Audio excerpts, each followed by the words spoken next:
Hi everyone, this is Veronica. आज का discussion हमारा कोस्टल वल्नरेबिलिटी इंडेक्स पे है। इसके बारे में हम डिटेल में बात करेंगे। आपकी कोई भी क्वेरी हो आप मुझसे कनेक्ट कर सकते हैं फेसबुक, इंस्टाग्राम या टेलीग्राम पे। पीडीएफ जो है वो आपको सिर्फ और सिर्फ मेरे टेलीग्राम चैनल पे ही मिलेगा। बाकी happy Holi to all of you. और होली के मौके पे होली सेल चल रही है।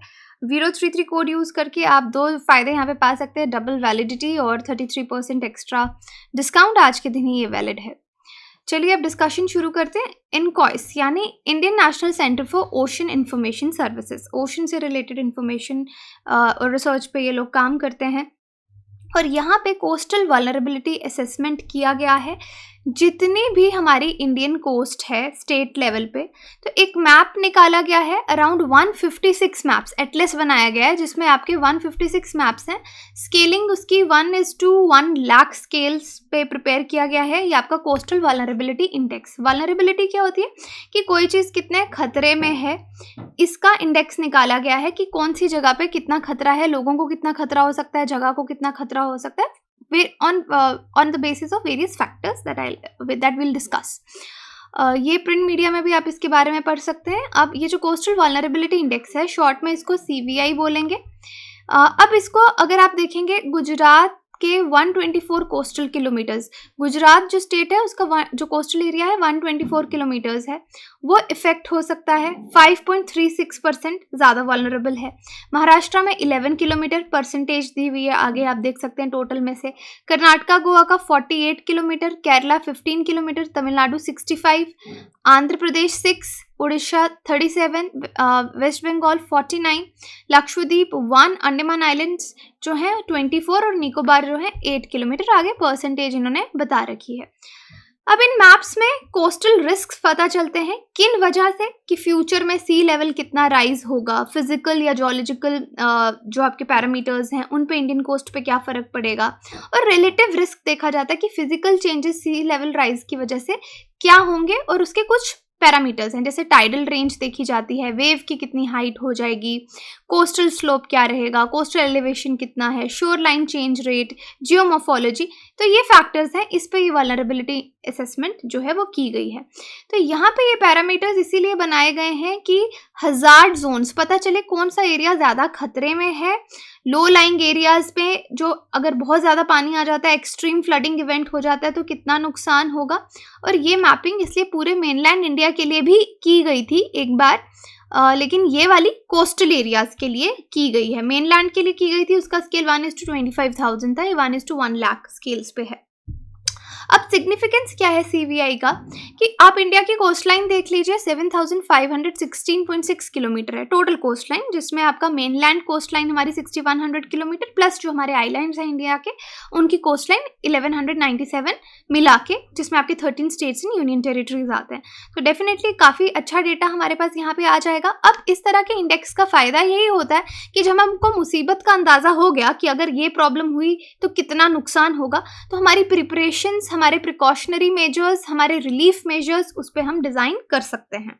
कोस्टल वल्नरेबिलिटी असेसमेंट्स और भी चीज़ों के लिए इंपॉर्टेंट है। वन वर्ड में कहें, डिजास्टर मैनेजमेंट के लिए और कोस्टल कम्युनिटी के लिए रिजिलियंस बिल्ड करने के लिए। तो हमारे कितने डिस्ट्रिक्ट्स कोस्टल में हैं, ये सारा मैप पे आप यहाँ पे देख सकते हैं कौन कौन सी स्टेट्स हैं यहाँ पे जो कोस्टल एरिया में आती हैं। और इस मैप में आप देख सकते हैं जो रेड कलर से है वल्नरेबिलिटी की क्लासेस, सबसे ज़्यादा वल्नरेबल है, very high, then you have yellowish colour, you have high vulnerability, yellow is for medium and green is for low. Coastal vulnerability किसको बोलते हैं, ऑल्दो मैं आपको एक्सप्लेन कर चुकी हूँ, लेकिन आप इसको ऐसे डिफाइन कर सकते हैं कि ये एक स्पेशियल कॉन्सेप्ट है जिसमें हम लोगों को और जगह आइडेंटिफाई करते हैं जहाँ पे डिस्टर्बेंसेस होने के चांसेस हैं। किस वजह से? कोस्टल हैजर्ड्स की वजह से। और ये जो हज़ार्ड्स हैं ये कोस्टल इन्वायरमेंट की वजह से हो सकते हैं। कोई तूफान आ रहा है, इरोजन हो रहा है, फिजिकल, इकोनॉमिक, सोशल सिस्टम्स को उससे क्या थ्रेट है उसके बारे में बात की जाती है। अब ये जो थियोरी ऑफ वल्नरेबिलिटी है, बहुत समय से इसके बारे में बात हो रही है और कुछ लास्ट डिकेड्स में अपनी टेक्नोलॉजी हमने इस तरह से इम्प्रूव करने की कोशिश की है कि हम डिज़ास्टर मैनेजमेंट को इम्प्रूव कर सकें। बहुत सारी अप्रोचेस हमारी इस तरीके से हैं कि हम कोस्टल वल्नरेबिलिटी को एग्जामिन कर सकें, क्योंकि बहुत ही कॉम्प्लेक्स सिस्टम है। इसमें आपके डिफरेंट स्पेशियल डिस्ट्रीब्यूशंस हैं, हज़ार्ड्स हैं, रिस्क्स हैं, एक्सपोजर्स हैं। और वल्नरेबिलिटी कोस्टल एरियाज़ की ज़्यादा भी है। एक तो देखिए पॉपुलेशन इंक्रीज़ हो रही है, अर्बनाइजेशन हो रही है, लोग कोस्ट की तरफ जो शहर है उनकी तरफ भी मूव कर रहे हैं, तो ये सब वल्नरेबिलिटी को इंक्रीज़ करता है। अगर आप 1950s और 60s का डेटा देखेंगे तो लो कोस्टल एरिया आपको रोड और सी के बीच में नज़र आएगा।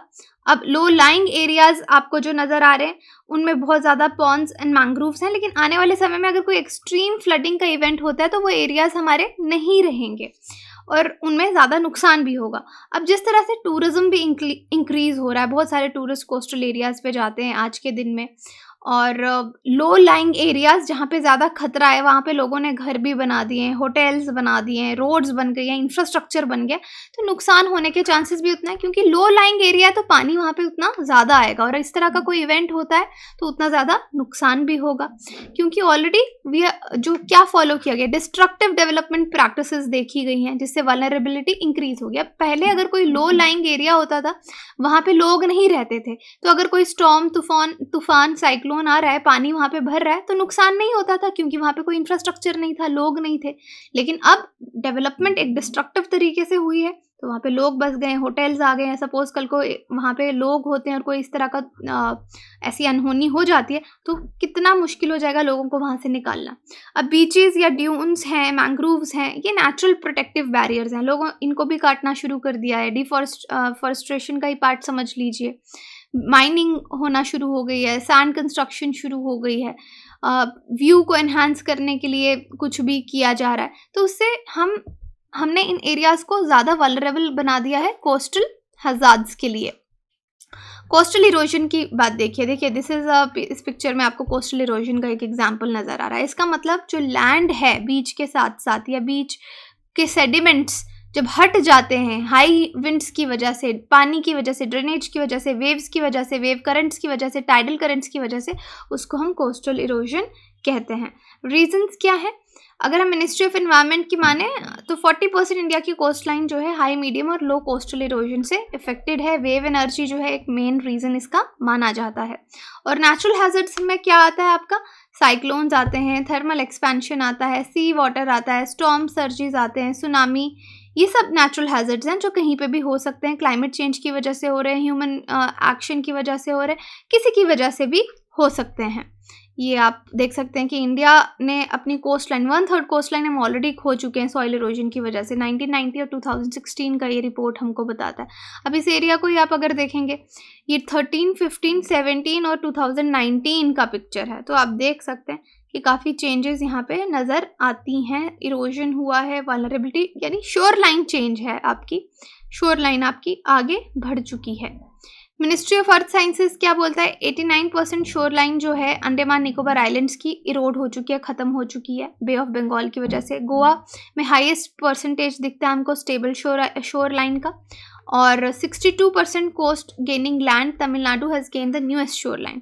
तमिलनाडु में लैंड गेन हुआ है, नई शोर लाइन वहाँ पे हमको मिली है। तो अलग अलग तरह से अलग अलग डेटा हमको दिखता है। वर्ल्ड कोस्टल इरोजन आप देखेंगे तो एक रिपोर्ट पब्लिश हुई है जर्नल नेचर क्लाइमेट में, जिसमें बोलता है क्लाइमेट चेंज मेजर थ्रेट है, एग्जिस्टेंशियल थ्रेट है वर्ल्ड के सैंडी बीचेस के लिए। क्लाइमेट चेंज को भी यहाँ पे एक तरह से फैक्टर माना जाता है। और यहाँ पे क्या बोलते हैं कि 2050 तक कुछ कोस्ट लाइन्स जो हैं अनरिकॉग्नाइजेबल रहेंगी, जैसी आज हैं वैसी नहीं रहेंगी। 14 to 15% शायद सीवियर इरोजन से ख़त्म भी हो जाएं। अब इन चीज़ों को हम कंट्रोल कैसे कर सकते हैं कि जहाँ पे हम डिस्ट्रक्टिव डेवलपमेंट कर रहे हैं उसकी जगह वेजिटेशन होगी तो ऑब्वियसली नेचुरल बैरियर्स रहेंगे, शोर लाइन को प्रोटेक्शन मिलेगा। जियोसिंथेटिक ट्यूब्स या लो वॉल्स या बैरियर्स जो हैं वो बनाए जा सकते हैं।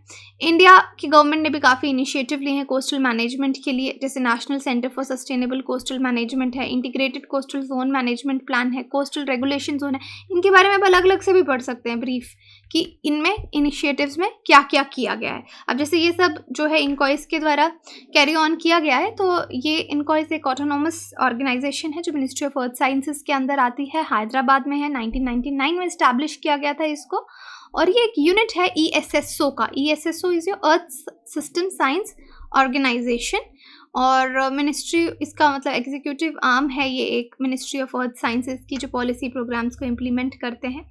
और best possible ocean information advisory services society, industry, government agencies को ये थ्रू देयर रिसर्च देते हैं। अब यहाँ पे 2 स्टेटमेंट्स देखिए। CVI coastal vulnerability index uses the relative risk that physical changes will occur at sea level rises are quantified based on few parameters. The MHVM mapping was carried for the entire mainland of India on a 1:25,000 scale. आप मुझे comment section में बता सकते हैं, Telegram में participate कर सकते हैं सही आंसर जानने के लिए। बाकी कोर्सेज के लिए यू कैन विजिट वेबसाइट और download our application. Courses EMI पे भी अवेलेबल है और होली पे डिस्काउंट भी है। Code is 033। Thank you so much.